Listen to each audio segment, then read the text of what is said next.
Okay guys, so basically what we're going to be doing here is today just starting to make little quick videos about what we're going to be using. This is a Garrett, it's a Ta31T04e. It's a 60 compressor housing, and then on the side here you can see, if you can, it's an AR48. So basically it's a hybrid turbo. So you've got the smaller side here with the bigger side here. So when you have your wheel inside, this wheel here, it's smaller obviously than this wheel.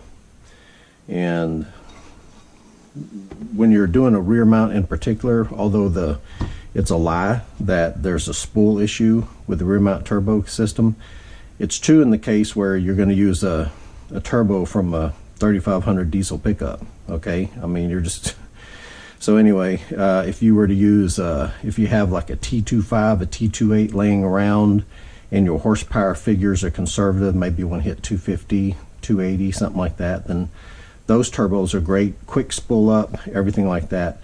This turbo though shouldn't spool up. My experience with the T25 has been 2300 full boost, and so that was a real fun quick spooling turbo. This one here though, because of the way that the gearing is on the Saturn, I'm gonna use this to help with the wheel spin out of the hole, because with the T25 second and third gear was pretty useless to try for a launch to race from a dig.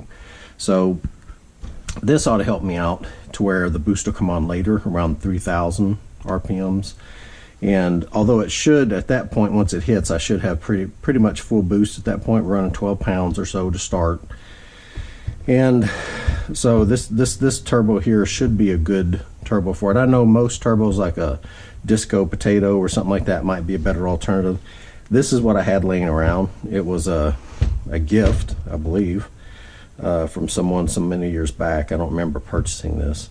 But anyway, the interesting thing here is, you'll note, this flange, although it looks kind of popular that you might have seen out there before, very hard to find. This is some type of Chrysler turbo, and I must have ordered 3 or 4 of these types of flanges, and I judged it based off the picture off of eBay, and every time I got them they were wrong. I had to send it back. Finally found a company called Treadstone that had this type of flange. It was the only company that I could find that had it, and you can see right here it talks about a TP Chrysler. Okay, so this is going to be for a Chrysler turbo. And equally hard to find this flange. This flange here, this housing has a unique setup on it to where you can see it angles out. It's not a complete rectangle, perfect rectangle, it angles out.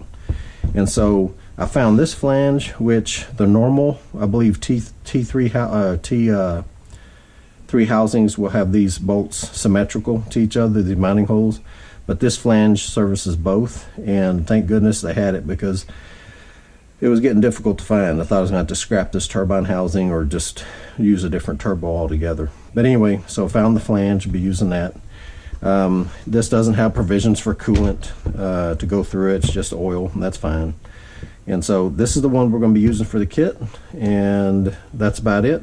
Next up, we'll be talking about the oil pump that we're going to be using, the scavenge pump.